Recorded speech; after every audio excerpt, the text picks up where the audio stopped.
je suis très contente de vous retrouver aujourd'hui. Alors, comme vous allez le voir déjà dans le titre, je vais faire une petite vidéo story time et je vais vous parler d'un rêve brisé. Alors, il s'agit en fait de mon histoire, un peu, une partie. Une partie. Alors, en fait, quand j'étais en Master 1, il y avait cette dame qui était responsable de ma discipline de base qui nous avait demandé de nous rédiger à nous-mêmes une lettre.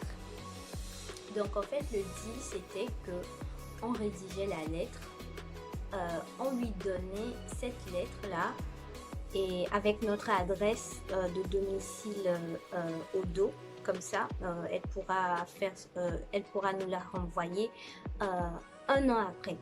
Donc, on était à la fois les expéditeurs et les destinataires de notre lettre.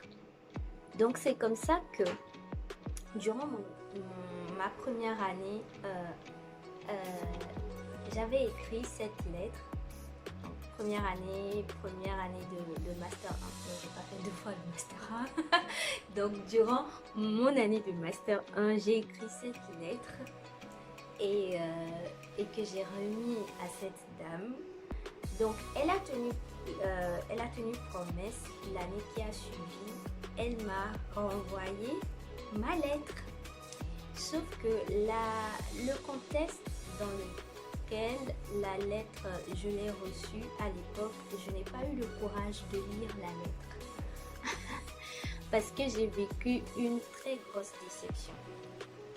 Je m'attendais à être en Master 2 psychologie l'année suivante, c'est-à-dire l'année dans laquelle je recevais la lettre.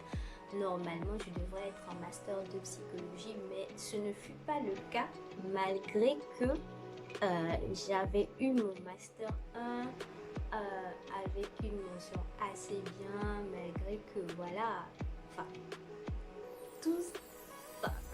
Bref, c'était quelque chose que j'ai jamais compris parce que faut comprendre que ici, pour passer du Master 1 au Master 2, il faut passer par un processus de sélection.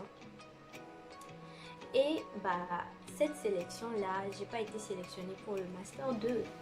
Et le motif qu'on m'a mis dans mon mail de refus était que je me suis, enfin c'est une phrase du style, tu t'es trompé de formation ou bien n'est pas assez qualifié pour la formation ou quelque chose comme ça. Alors je me suis dit, j'ai passé plus de 4 ans de ma vie dans ce parcours et au bout de ces 4 ans et plus, on me dit que je n'ai pas... Enfin... je sais même pas mettre les mots, genre comme si le motif c'était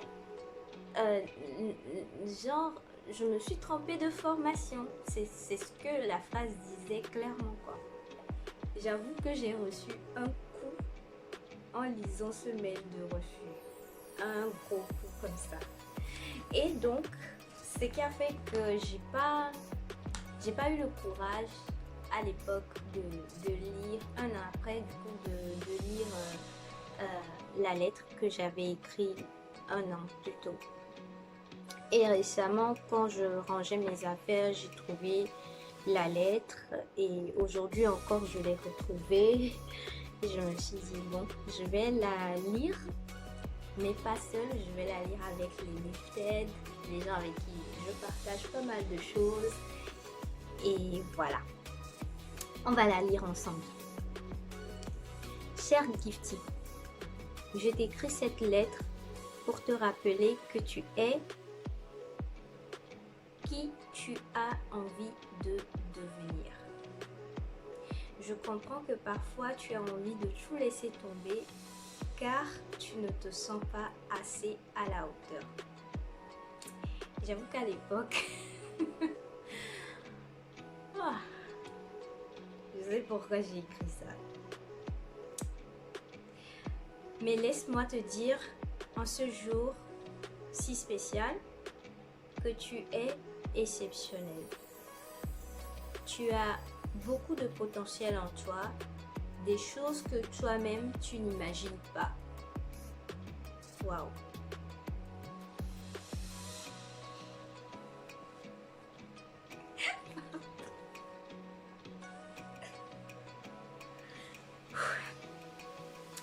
Tu as traversé beaucoup de situations, tu as vécu des événements de vie qui t'ont formé et qui ont fait de toi ce que tu es aujourd'hui.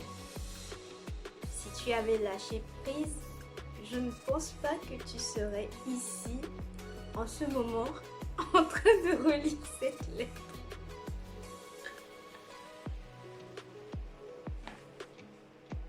Désolée. C'est tellement vrai. Je suis censée être en train de pleurer, non? Vous pensez pas?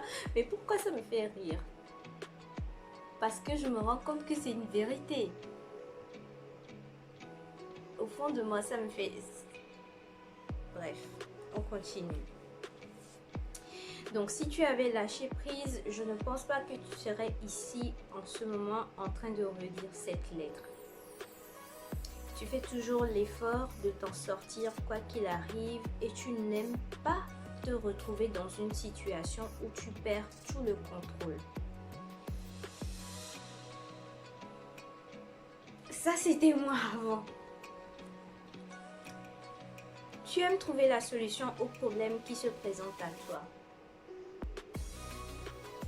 C'est toujours d'actualité, je pense. N'oublie pas que ta devise a toujours été il y a toujours une solution à tout.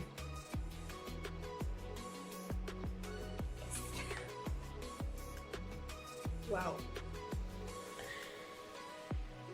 Waouh. Ok. Tu possèdes un côté humaniste que tu ne dois jamais laisser quoi qu'il arrive. Merci Gifty. Car c'est cela qui te... Attends. Car c'est cela qui te différencie des autres personnes qui t'entourent. C'est ce qui fait ta particularité. Tu existes pour cela. Oh, non. Really? Wow. Mais cette part d'humanisme, je pense que je voulais dire altruisme quand j'écrivais ça. Mais ça, par contre, je pense que ça a diminué un peu. Et pourquoi? On continue. N'arrête jamais de persévérer. N'arrête jamais d'apporter de l'aide à autrui. N'arrête jamais de penser au bonheur des autres, de te soucier d'eux.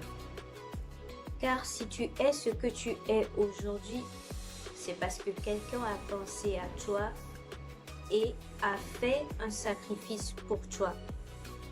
Comme ton nom l'indique, donne sans te soucier de ce que tu peux avoir en retour. Car tout ce que l'on donne fleurit et tout ce que l'on garde pourrit.